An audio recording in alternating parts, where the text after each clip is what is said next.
something that the country keeps in mind all the time. And not to say that these are the only two risks that the country faces, but at least this BDL is going to talk about these two risks. So the team will present for 20-25 minutes, and we hope to have a vibrant discussion. I mean, for those who don't know the team, it's a big team, but at least we have here with us Susanna, connected from Vienna, I think. Cyprus. From Cyprus. Okay, we have here Zandra, we have Matei, we have Delia. It's actually very close to an Arabic name, which is Dalia, not Delia, who managed collectively, sorry. And I may be missing somebody else, but the team collectively make the presentation, and then we will be happy to open up for questions and see how we can disseminate this further beyond Romania. Great. Thank you very much for the introduction, Yasser and colleagues. I'm sorry I can't be there with you. Indeed, I'm in Cyprus and at the wildfire prevention and preparedness workshop. So this already tells you something about the importance. We will do a short presentation. I will kick us off with a little bit of context. I hope the connection stays good. And then Mate and Delia will give a bit more on the some technical examples. And then do stay tuned in, because the last part of the presentation is the interesting one. We are going to look at some examples and also highlight some operational sectoral relevance. So Matej, next slide, please. I think I would like to leave you with this key message in terms of the context, is that preparedness has been recognized as a policy priority in Europe. The changing risk landscape, it might be wildfires, but also other types of hazards, and the focus on critical services and continuity, also due to the war in Ukraine, really put this topic on the table. And you can see that in the past years, there have been many important developments, including passing of the directive for critical entities resilience. So this directive is as important as EU floods directive. It will really change a lot in the coming years. In 2025, so just last year, the EU Preparedness Union strategy was adopted. This is the first strategy of its kind in the EU. It sets out very concrete also actions, and it really refocuses also the institutions internally. And what I want to mention last point is that currently the legislation governing civil protection in Europe, in the EU and neighboring countries is under revisions. This goes hand in hand also with what we've seen in the draft multi-annual financial framework proposal, where civil protection, the allocation is about 10 times more than what it was. So we are seeing a significant increase in terms of policy, and hopefully this will lead also into changes in investments. And among EU member states, already many countries are taking steps to upgrade their systems. Next slide. Yasser, you already alluded to the situation on wildfires, but also on earthquakes. And this is how we actually wanted to contribute to the dialogue and the current kind of rethinking in terms of policies. As part of a broader engagement we have with European Commission, with DG ECHO, under an ongoing trust fund, we have developed a set of 8 reports focusing on European Union, but also select EU countries, including Romania. These reports, we hope they are practical because they identify the key challenges and opportunities to strengthen actually resilience to these 2 hazards. And they follow a very structured analysis and consultation. So what we are going to show you in the presentation are only a few points, but really the reports have more and follow a very structured analysis. Now I will finish just with 2 slides, one on reminder about the wildfire risk. Each year when I do a presentation about wildfire, there is a new statistics that usually shows this year was the biggest. Every year seems to be now the largest in terms of millions of hectares burned. So it is really increasing. There are more these mega fires and very fast, rapid fires. And what's the main point is that it's not just the southern countries, the Mediterranean region, countries like Cyprus, but it's really also other countries, countries also in Central Eastern Europe, even countries like Norway, Sweden. So it is really a phenomena that is changing quite in terms of landscape. Next slide. Earthquake. I hope I don't have to say too much on this, especially in Romania. Maybe if there is a tendency to think this is maybe a problem of the past, but it's quite the opposite with aging infrastructure and also aging population in many cities. Actually, the risk is increasing. And let's not forget that just in the 3 decades, some 700 people died across different countries from earthquakes. And earthquakes, although they're very rare, they can have a very huge impact and cause immense economic shock. So that's the European perspective. Now I pass to Delia to tell us a little bit on wildfire and then to Mate. So over to you, Delia. Okay, thank you. So for us, why focus on wildfire risk in Romania? Firstly, because it's an emergent risk. So basically, it will most likely rise with climate change and also with urban expansion. But right now, we have a strategic moment in which to act with less pressure, and also this report comes in timely. And maybe I could start with the past major event that put Romania on the EU wildfire map, and it was the 2020 Danube Delta wildfire. You might know of this wildfire. It happened in the Natura 2000 protected site, but we also had other occurrences such as the Delta Bucharest wildfire, and this was an urban event, so it was very close. It's here in Bucharest, so close to population, and also several other events throughout the country in hard-to-reach areas, for example, which pose operational difficulties for firefighters because there are like rough terrains and lack of water, etc. So basically, there are diverse types of wildfires happening now in Romania, but the main driver behind these wildfires is the same, and it's anthropogenic. And so 99% of the wildfires here in Romania are started by human people, like by people, even though land clearing by fire is prohibited by law. And it happens mostly because of a combination of factors at the intersection of rural depopulation, low awareness and education, as well as a culture of impunity generated by low enforcement of legislation. And to give you a scenario that will make this much more easy to digest, imagine older people throughout villages in Romania who are left behind by younger, relatives who could help manage their lands, and they resort to this kind of solution of burning their land so that they can clear the soil. And they'll also think, okay, maybe it's good for the soil, which is false because soil might regenerate in 10 years or it might not. As well as they think, okay, this never happened, so if it never happened, it might not happen to me, which we can all see how this can be a recipe for disasters.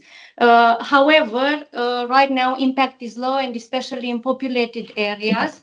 Mostly, like the effects are mostly about smoke. However, with urban expansion, this will, and also with climate change, this might worsen in time, and we have over 9,500 vulnerable structures in Bucharest for wildfires.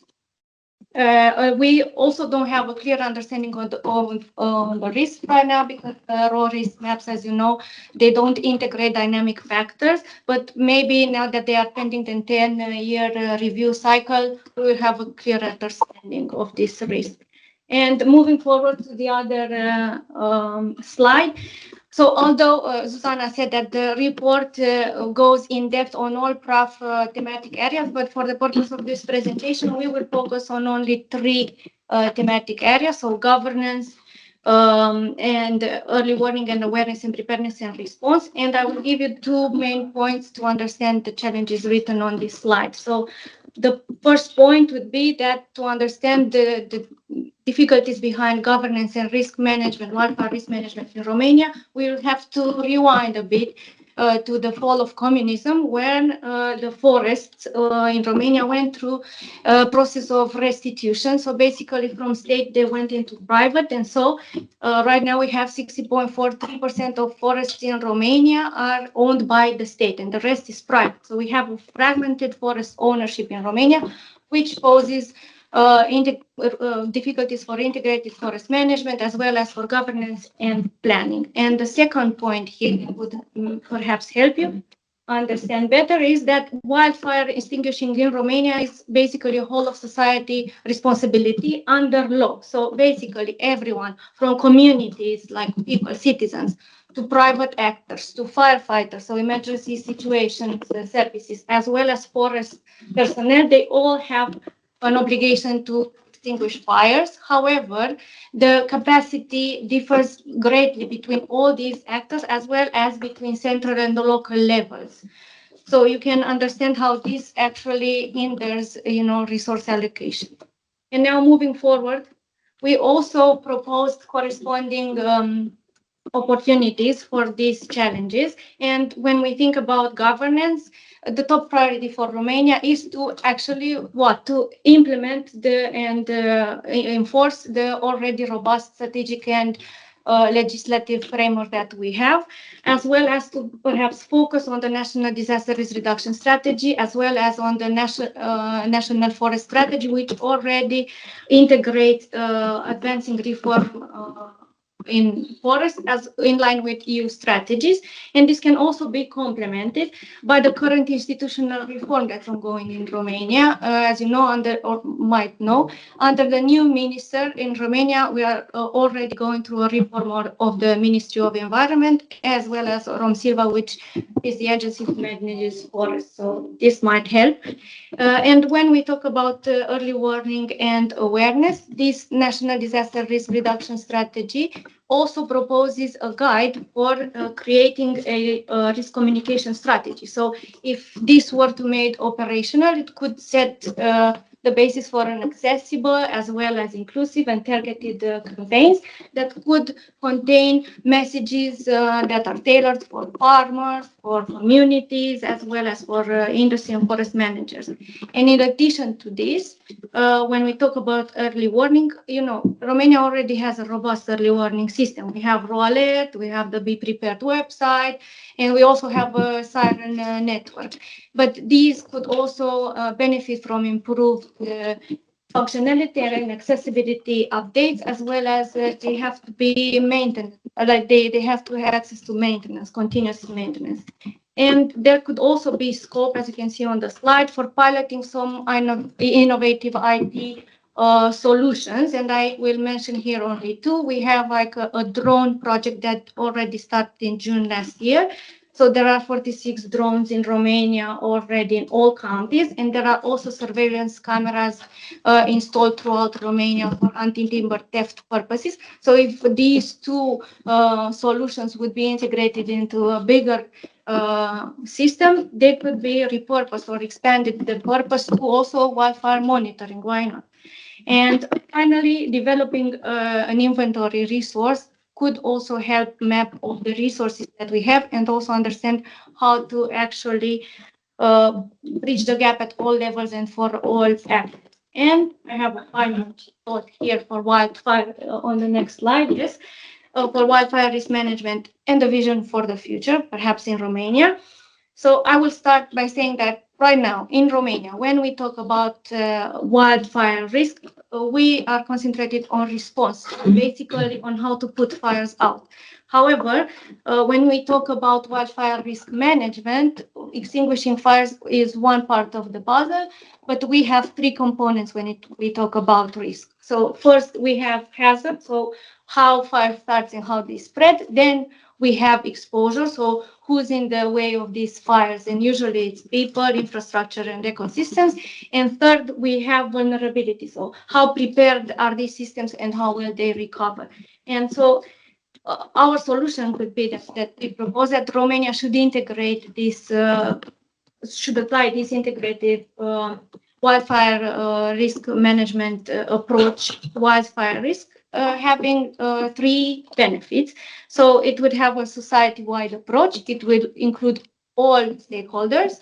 So it goes beyond just fire services. It goes to land and agricultural sectors, local community, infrastructure, and policymakers. And you can see that in the figure on the slide, as well as it would shift the focus from firefighting alone to also prevention, planning, community involvement, and recovering. And it would use data and science to guide decisions. And lastly, it is adaptive, as in it uses future climate and socio-economic scenarios and updated data to anticipate changing risk, as opposed to only focusing on historical data, which Romania is currently doing with its maps. So I will finish here, and I will pass the mic to Matei. Thank you. Thank you, and thank you, Delia, and thank you all for donating some of your time to listening about, earthquakes and disasters in general. Now, when I read this, I focus on earthquake risk in Romania. I've basically dedicated my whole life to answering this question, but the idea is that we are all affected by earthquakes in Romania. And when I'm saying affected, it's not that the earthquakes that we have here are extreme events. Our hazard, because Delia mentioned the hazard, vulnerability, exposure triangle, our hazard is not that big. Although you can see on the map here, like very dark red, compared if you would put this map next to whatever, Japan's or even Greece's map, it would be just like pinkish. However, we are not prepared to face what nature is throwing at us. This is the problem. It's a vulnerability problem. And you can see here that Bucharest is among Europe's most vulnerable urban areas in terms of seismic risk. And you can see some very, very serious numbers over there. Basically, the estimates say that we can be in a position of having a disaster that's more than 10 times, maybe 50 times the magnitude, and I'm not talking about earthquake magnitude, the magnitude of the disaster after 1977, our large earthquake. Just one small, financial detail about 1977. It produced $2 billion in damage back then, which would equivalent to $11 billion today. So the problem is serious also in financial terms, but of course it's more serious in human terms. Okay.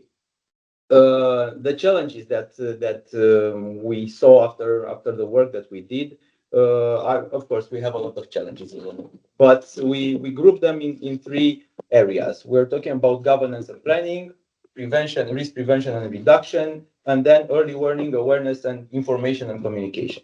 The first has to do with the availability of data, the capacity of the authorities, and actually not only the authorities, the entire environment that's basically involved in that, and coordinations and interinstitutional discussions. We have a strategy that's very good. We have a strategy. We have it since 2022, but there's still space of improvement for its actual implementation. Now, risk prevention and reduction, there's a saying that earthquakes do not kill people, buildings kill people. This is what's about in risk prevention and reduction. We're talking about retrofitting buildings, and the medium in which this happens has generally improved, gradually improved over the years, with a huge leap forward in 2022. However, it's still slow, it's still costly to retrofit. Prioritization methods are not there yet, so we have a lot of space to work with the authorities and with us as a society to improve this. And of course, early warning and awareness, we're talking about involving everyone. This is basically the mantra of seismic risk reduction. It concerns us all. There's no one person or one entity that can solve the problem, and we need to involve everyone in all phases of disaster risk reduction or earthquake risk management. In terms of the recommendations, again, I could take up not only the time of the presentation, but probably also like another 2 or 3 presentations with recommendations. But we try to select like 3 important areas coupled with the challenges that I've just listed. Strengthening the capacity of the public administration, and especially at the local level. Of course, at the central level, there's a need to strengthen capacity, but at the local level, there's a dire need to improve capacity, because relatively to the scale of each local administrative unit, what an earthquake can produce is unimaginable for a lot of the people over there. Inclusive seismic preparedness. This is going towards communities, going towards schools. There's a lot of literature already, a lot of research proving that a cohesive community is a resilient community. So we need to go towards the communities. We need to involve them and to work with them in all phases of disaster risk reduction and earthquake risk reduction more specifically. And of course, the question arises, what will we do afterwards? How will we recover? Because resilience is not resistance, right? Resilience means you can actively spring back to what we call, the normal state of functioning. How will Romania spring back from its next earthquake? How can we ensure that there are the procedures, the institutions in place that help Romania become more resilient and spring back to, let's say, normal functioning after the earthquake? These are the challenges that we need to work on. And this is just a schematic representation of the National Seismic Risk Reduction Strategy. And what it wants to point out is it's not only about reducing risk. Reducing seismic risk promotes well-being. It creates co-benefits. A resilient city is an accessible city. It's an inclusive city. It's a modern city. So these go hand in hand. You cannot have one without the other. Of course, when we're talking about resilience, we're talking about systems, procedures. We're also talking about financial resilience that can help the communities and the authorities to spring back and to become again a functional group. And we're in this together, of course. We need to mobilize inclusive action and participation, because there's no one that can solve this problem that we have by their own. And we need to make use of the time that we have, because you know what? We're 25 minutes closer to Romania's next big earthquake. We don't know when it will strike, but we know that it's getting closer, because this is what the Romania's tectonic setting does. It creates earthquakes. So it's getting close, and let's use the time that we have as smartly as possible. Thank you, Mate. And this is a very good segue from things that you guys said, Delia, Mate, about different stakeholders and together. And both of you shared the vision, maybe vision for integrated wildfire risk management that is not yet in place, but just in 2 months' time, EU is going to publish a new communication on this, so maybe more countries will be adopting it. And the National Seismic Risk Reduction Strategy already is a commitment of the government. So really, there is a need to work on this and address this issue across various sectors. Now, what we have in this table is suggestions, ideas, thoughts for different sectors and colleagues, how actually all of us can work on these challenges. So whether it is governance and related to authorities' capacity to actually prepare, execute, track certain plans or strategies, whether it is the financial resilience that Mate mentioned after major shocks. Naturally, there is a lot on the land and urban and regional development agenda when it comes to spatial planning, zoning, even recovery planning activities. Even tourism displays a huge role for also Romania's economy. So there are opportunities for public-private coordination and for innovative ways to move on with resilience, environment, forest, agriculture. A big topic is sustainable water use, water retention in soil. In many countries, they are already re-wetting certain areas to avoid wildfires. Again, and Delia mentioned the use of new technologies, drones. I think Romania now has 47 drones. In Greece, they have about 250 drones, and over the summer period, they run them 24/7 to monitor activities so that they can have a very quick readiness to act if needed. Transportation, it is not just about safety and structural safety of roads, of bridges for earthquakes, but when we think about wildfire, we need these kind of routes for forest breaks, so ensuring also road accessibility and the sufficient density to have people evacuate, for example, areas. Energy, there is a lot that can be done in, for example, avoiding ignition, fuel management, because these are one of the most dangerous the things that can happen, especially in communities living close to forested areas or bushes. Health and education, so it is about the facilities, the infrastructure. This is why retrofitting is important. But of course, for health, also the institutional capacity, resources to manage large emergencies. So sufficient numbers of fire units, etc., fire burn units, etc. And social protection, because we talked also about this inclusive aspect. So how to manage the social impacts of disasters. Now, what we have for you, and we are almost done with the presentation, is just a few examples. I don't know if Mate in the notes is the link to the video. Maybe while you load it, I will explain a little bit. This is just an example of an relatively innovative financial scheme. Maybe you can, I will just, before we get the video going, basically it tries to encourage prevention works that can be done by local communities. Yeah, maybe we show it. It's just a few minutes long.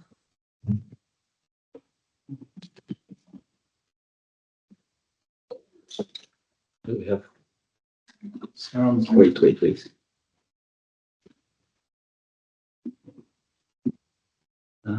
Maybe until the movie will start. May I ask, is this something which is done already, or it's just a proposal for something to be done in the future?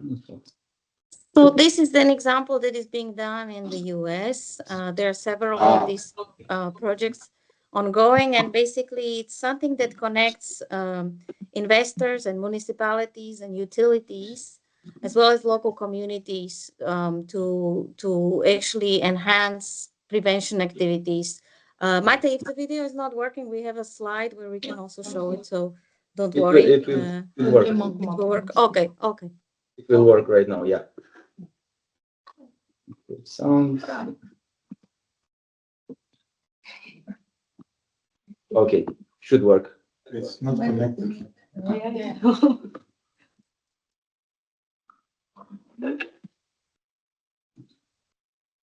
Mechanical thinning, described burns, and other activities specially designed to restore health to an overgrown forest and reduce wildfire risk. The Forest Service has already completed the required plans, approvals, and environmental permitting.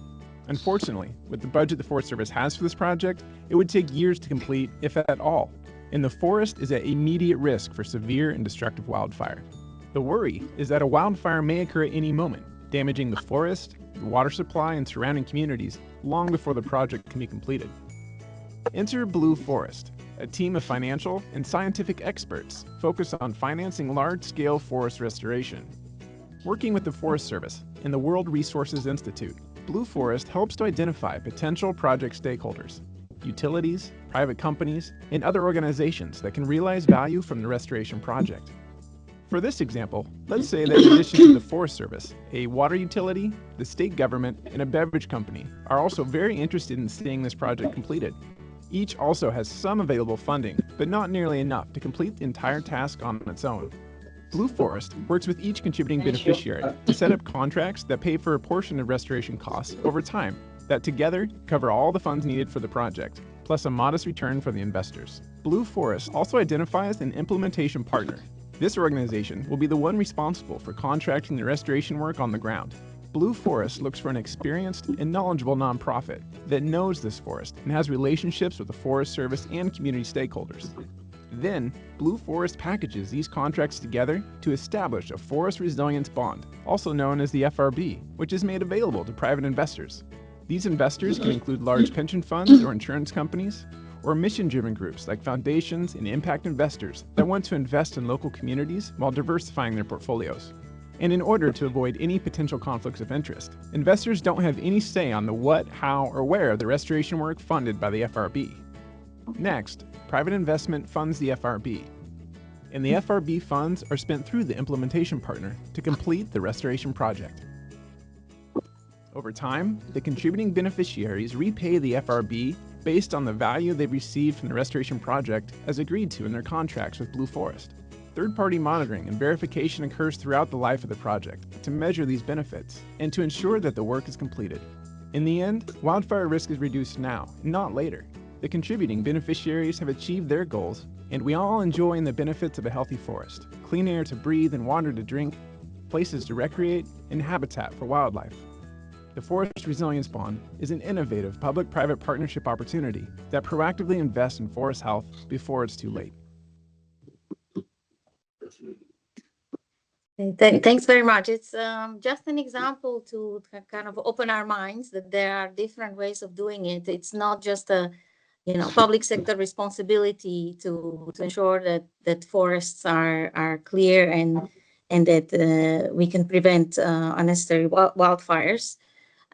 We have just one more slide with a few more examples when it comes to also earthquake.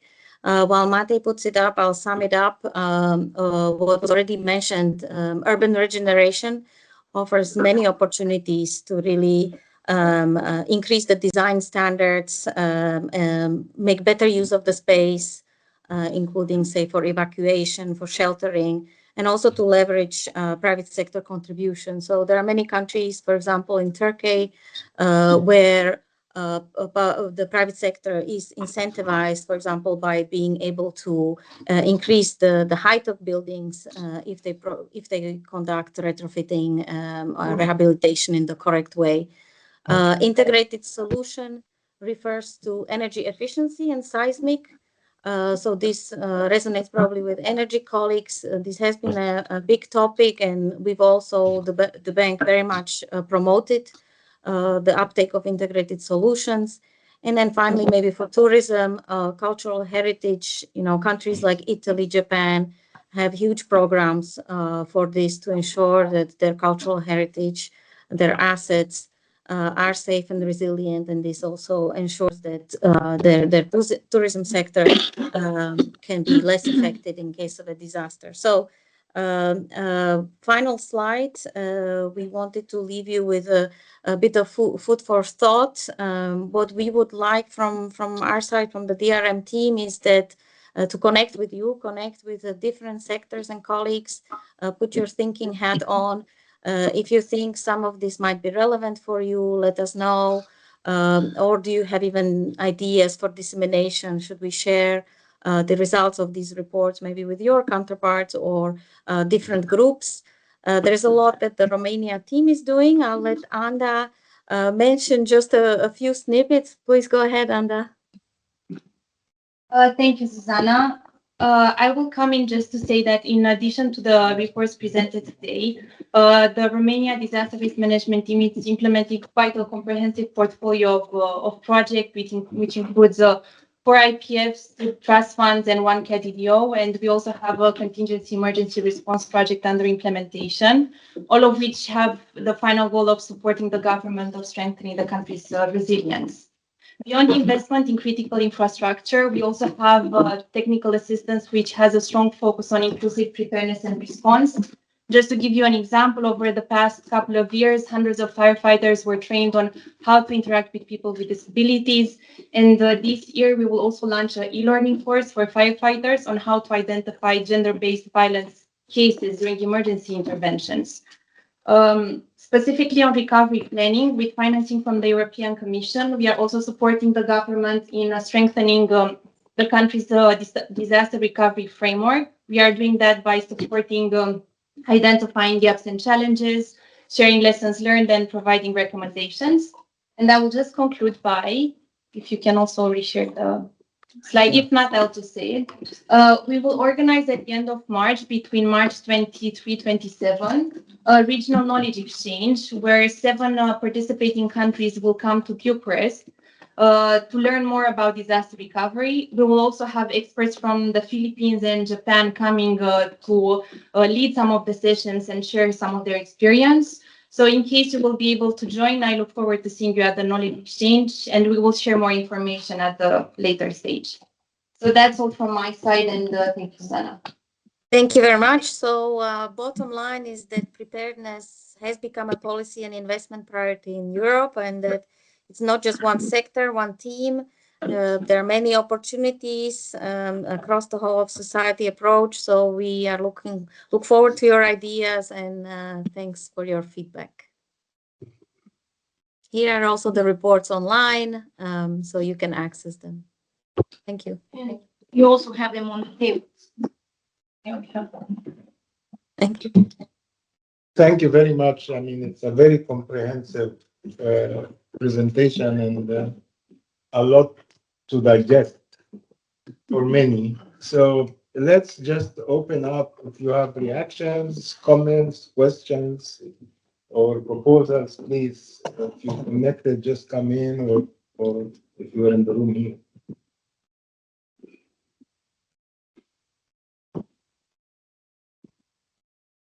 Somebody should break the ice. I can start. I like very much the idea of the forest rehabilitation bond, or what was the name? Right. So is there any way you can extend this experience? I mean, explain it better. Who is the issuer, for example? What are the conditions? Because I'm sure there are some conditions for a bond to qualify in this with this definition.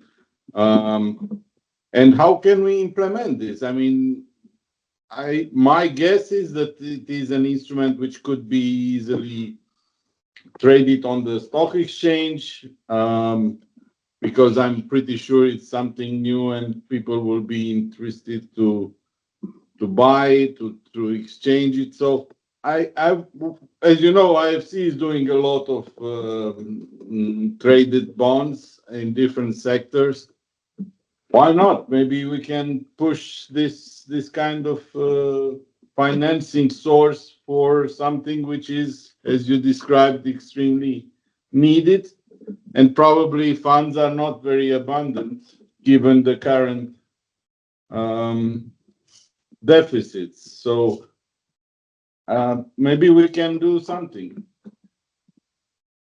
Okay. Indeed. So Let's see if, I mean, it's a very relevant point for the country with the highest forest coverage in Europe, right? So let's just see if there are other questions before we turn to the team. Yeah, so my question, I mean, you mentioned at the beginning one of the issues with the wildfire is, I guess, abandoned rural land with shrubbery that's not cleared up. I think it's the same problem in Croatia, right? It's depopulation, and I mean, how do you go about really managing that? That's a big task. And maybe where is the overlap, as you said, with the rural development agriculture sector? Do you have a view on how that can be managed? Other questions, comments, please, Ilan. Hello, everybody. This is Elif. So maybe in relation to the first question, I was wondering what could be some other innovative financing schemes for seismic risk reduction. Right? So it's such a huge problem. Even when it comes to integrated solutions like combining it with energy efficiency, usually it comes up with a much larger cost. There are huge challenges implementing such programs within an urban context where we have multi-owner buildings, all the problems that are preventing Romania's red dot buildings to have become safe by now. So could there be any innovative solutions for financing similar or maybe within the same logic that you presented for the wildfires?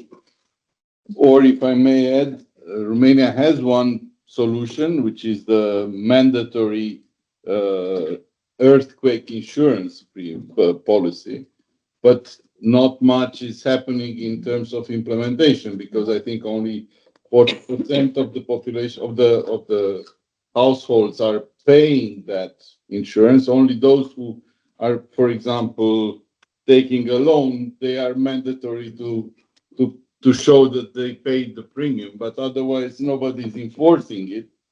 And maybe it would be also useful to extend it because it's the amount, it's ridiculous. And it will definitely not help in case of a major earthquake. Let's turn to the team and see who would like to come in. Okay, I'll kick us off, and then Delia, Mate, please come in. Just on the bond. So this is a group called Blue Forest. They're an NGO focusing on finance. They're based in US. I'm happy to set up a meeting or something. I was in touch with them just kind of on information basis, but the way I understand it is basically they help to structure the bond. They bringing together the investors as well as on the implementation side. So they make sure that the implementation arrangements are there. So I don't have all the, we didn't think through, a specific here a project or something like that. But we wanted to throw it in as an example because it is quite innovative. And I think it, as you say, there are different types of bonds in other areas. So maybe this is something to think about. So I think, one follow-up can be to exchange with this group to better understand and see if something like this is even feasible. Then on the communities and agriculture, on this depopulation, I mean, that's kind of a broader problem with depopulation, how to ensure, activities in these areas. From the DRM perspective, a lot of the awareness that Delia was talking about is linked to actually working with communities. This is, without that, nothing will work. And many countries are doing amazing work. Portugal has a Safer Village, Safer People program where they have kind of local community trained. They know what to do, where's evacuation, these kind of elements. There's a lot of innovative tools. Just today I learned about an amazing app that helps you actually assess the risk of your house. And again, this is something that you can do easily in a community. So without this level of engagement, I don't think the wildfire risk can be solved. And as Delia mentioned, wildfire is a little bit different from other hazards in that sense that a lot of it is linked to human action, and a lot of it has to do with actually not acting in a smart way, right? Setting up fires when it's drought or fire season, or doing illegal burning, etc. So actually, that means that we can do a lot with better awareness to prevent the ignition and these kind of mega fires. And then on the other innovative schemes, I think we need to put our heads together on this. Whoever hears a good example to share it, we will also continue to dig. Insurance is one way. Of course, Romania is one of the countries with mandatory insurance, but it is not maybe the best example because there are many challenges the way PAID is run, and we know this well. But there are other countries. For example, France, there is a possibility to insure forests. So there are some examples of also successful insurance programs for, say, wildfire or forests. And can I also come in Please on go the ahead. Yeah, on wildfires, and we have a government decision on risk management task.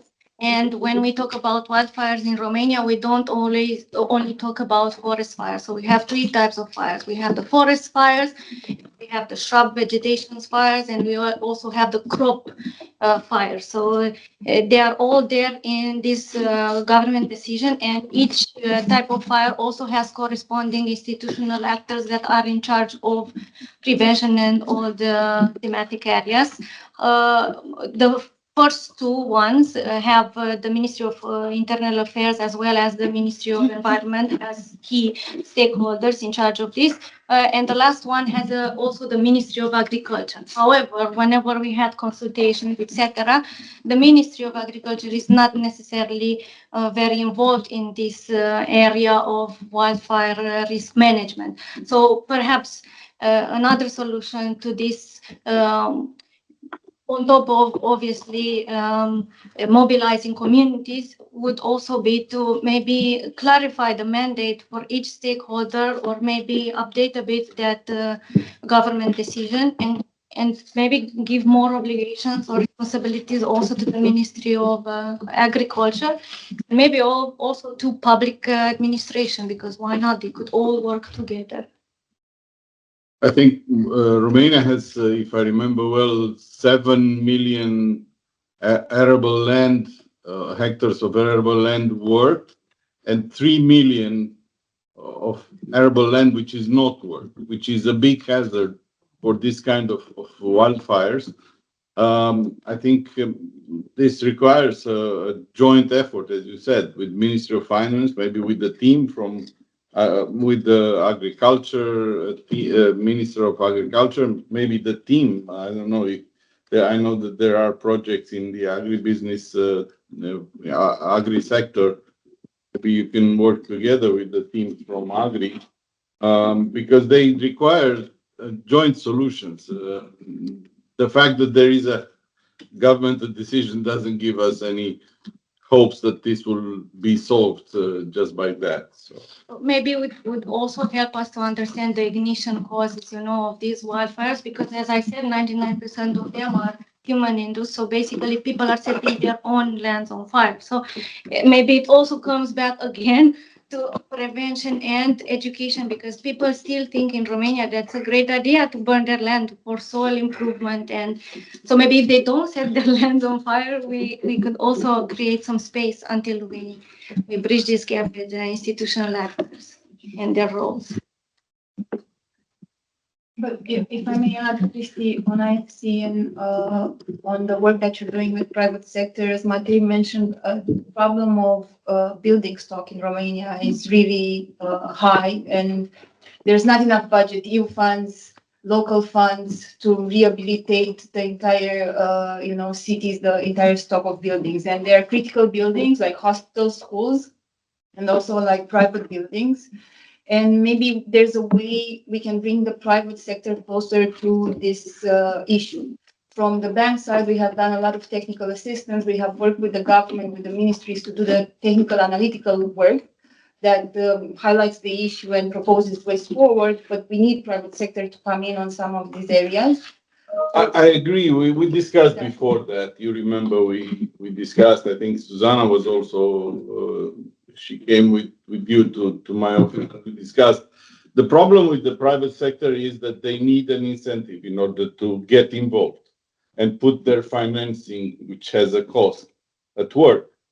So unless you do a privatization of a hospital, unless you do a repurposing of a building, historical building which needs rehabilitation, there is no incentive for the private sector to get involved.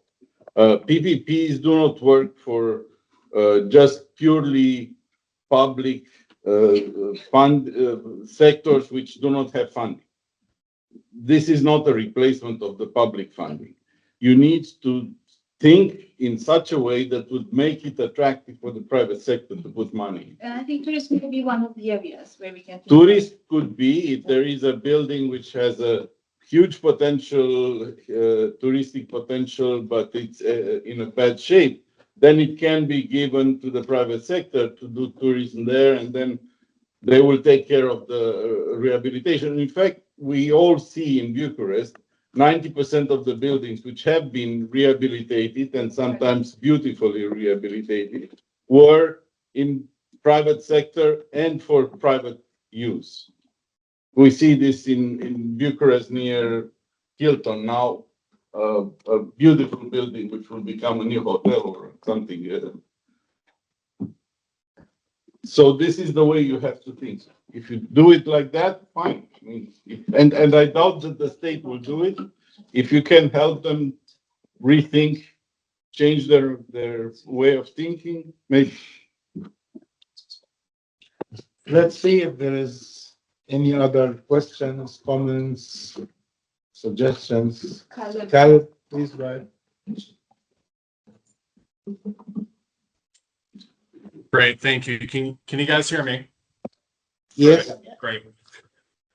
No, thank you very much. This has been very helpful. I wanted to come in from the land administration side, especially in terms of the building stock that's just recently been brought up and as part of this discussion. One thing that, in terms of the ongoing analytical work that's going on regarding the cadastre and other key registers in the country, is that there's an absence of like a definitive like building register that gives a comprehensive inventory of what exists in Romania. We know that there's fragmented data sets that exist, amongst different agencies and different ministries, whether it's the Ministry of Development, the Inspectorate for State Constructions, the Cadastre Agency itself, and also the National Mapping Agency. But there's nothing that is harmonized and concrete. And even though there are different directives that the EU has issued for, the completion of some sort of register, within the legal framework, it's still vague, it's still ambiguous, and also absent about who is actually in charge of that. And I think it would be useful to look forward, especially in terms of, energy efficiency, retrofitting for buildings, for earthquakes and things like that. I think it would be really worthwhile in terms of the ongoing work, to really understand what it would take to develop that model for Romania.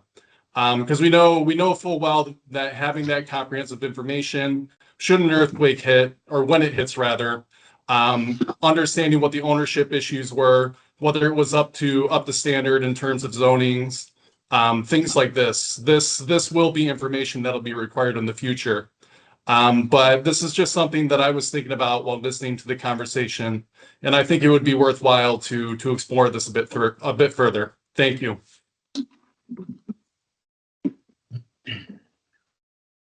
I don't know if this was a comment or a question, but unfortunately, having fragmented databases is not just in the sector. In Romania, it's across the board. I mean, the data is there, but never in one place, never interoperable, never connected to each other,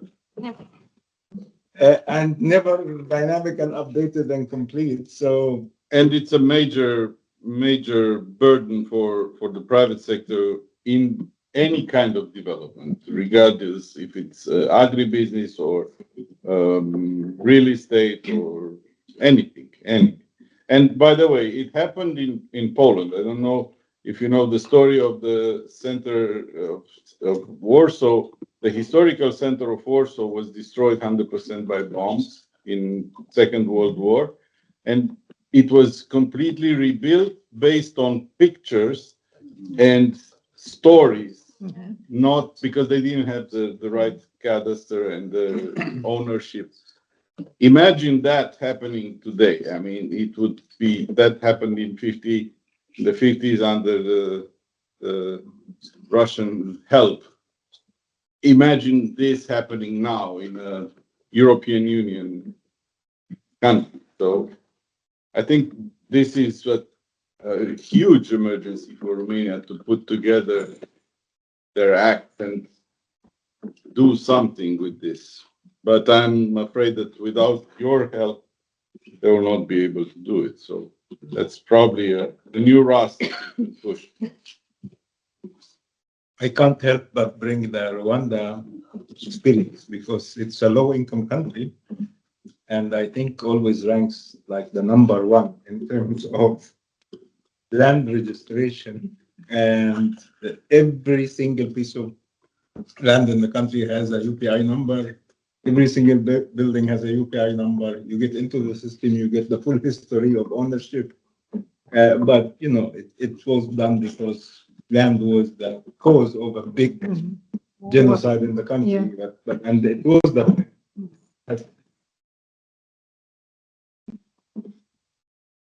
new wrath. All I'm saying is that there are a lot of examples of this throughout the Western Balkans in terms of building register and cadastral completion and their integration. Serbia being the neighboring country to Romania being one of the best cases in the region. So just to keep that in mind as well. Thank you. Thank you, Carl, for bringing this up. So let me turn to you, Peter. Okay, so thank you. Everyone, I'm Peter Ellis. For those who don't know me, I'm the manager for the Urban Resilience and Land Movement based in Vienna. So my first visit to Romania. I'm happy to be here. So I have thank you, Yasser, for hosting this and having our team as the first one in your series. I think we feel honored by it. So thank you. And thank you everyone for attending this. And I think Yasser has given us these strong shots that improve our health through the BBL series. So I just had in listening to the presentation and discussion, maybe just a couple of reflections and questions. It sounds like, you know, we typical fashion, we do a good diagnostic and then we go straight to the solutions. And I think we have some great solutions. But before I get to the solutions, my question was, I think, Delia, you said something like 96% of fires are caused by human activity. 99. Okay. So I come from a city where we have fires every year too in Cape Town, right? And I think most of them are set up people as well doing something they shouldn't be doing in the mountains. So if that's the case, why are we not focusing more on addressing that side of the equation? So you need to spend less on actually the reactive side and spending a lot of money on protection and etc. Right? That's one question. You don't have to. I'm just. I didn't come out. Think about it. Yeah. Then I think on the one might actually help, and you had some data from 1977. Was that your grants? Yeah. Yeah, the fault line. The fault line. So, I mean, do you have more recent data? I think it'd be good to break down the analysis a bit on how many people actually are vulnerable. How will they be communities? How will they be impacted? What are the economic costs, the social costs? You know, when these fires and these earthquakes, things are not properly maintained, retrofitted, etc. I think it'd be good to have sort of more recent data, maybe even a little bit of a forward look, right? Like how could these be impaired? I think that'll give you more credence to the argument, right? Yeah. More justification, if you will. Why should people invest? Why should policymakers invest in this, right? And then, I mean, if these are basically you're destroying private goods, but you're expecting public money to protect it, right? So is there a moral hazard element in this too? You see it in the US as well with mudslides and fires, and this debate keeps coming up, but the politicians also bail out. So maybe Romania is the same. On the bond issue, I'm not sure what's the value of the bond. That doesn't come out in the video. I mean, you issue a bond as the issuer, you want something, you need the money for something, right? And then as the buyer, I think they care usually, unless it's a these social bonds, like social impact bonds or something. These financiers care less about what they're doing on the other side. They just want a return, right? And that's the reality of investments. It's like us with our pensions. You're not going to put your pension in something that's not going to give you just because it's potentially better, right? And I think those might be related. So I think that's where maybe to explain a bit better what's the value of this FRB, right? This acronym. Then whether you need, I mean, maybe private sector, I don't know. But if you do the upstream, maybe you need less bond issuances to react. And finally, I think the lessons from, you mentioned Turkey in one slide, but I was there last week, and they actually have a great system of how to respond to disasters, earthquakes, all the stuff you mentioned here. And they have these institutional setups that they did. We visited the Disaster Risk Management Center in Istanbul. You know, it's a very comprehensive. They're rolling it out nationally. It's mainly in Istanbul now, but sort of what can we learn from that, right? It's not the only country, it's the closest one. there's probably a very comprehensive system of to deal with disasters. But then also, I'm sure other countries as well, right? Indonesia, they get earthquakes all the time. How are they dealing with this? The Ring of Fire, Southeast Asia, right? So what's the commonalities there? How do we bring that into the workshop in late March? And then Turkey's invited to right? present. I know, but so there's also other global experiences, right? Other countries. And then finally, I think maybe to other colleagues, right? From other practices, like how can we collaborate more, not just in terms of maybe you providing inputs into any programs that we have, or if it's a RAST or lending or other activity, but also then how can our team give inputs to you? So I think it's always the one thing when I was working in Indonesia, I was based there, the bank was actually, this was 20 years ago, very good about putting a schools component into a local government project, right? Or when they have a health project, they would put in disaster response as well, so that the medication could reach people. So how do we build those synergies a bit more as well between, and I think the bank is well positioned to help the government and different agencies maybe make those connections as well, right? And then finally, I think the private sector one, it's an important element of this, and maybe if we need to work with IFC a bit more, and I think part of this is to basically do a dissection of the market to see what it is really that they offer. I mean, I know it's our new mantra, private capital in the bank, but just for its own sake, it doesn't mean anything. I mean, there needs to be a purpose, and they need to get a return, and we need to get a value from the money that we're issuing to them, because we're paying for this, right? As well, I think one last comment that didn't come up is, which I think in the current environment, you mentioned economic development impacts, but then I think if we can make a direct line to sort of jobs that will be impacted by these, through economic losses, and also the number, probably jobs we can create by investing in some of these, right? So with that, we stop there. Thank you. Thank you very much, everyone, and see you next BBL. Thank you. Thank you. Thank you very much. Thank you. Bye. Thank you. We will send you. share the information. Send an email. Yeah. With the present. Anna.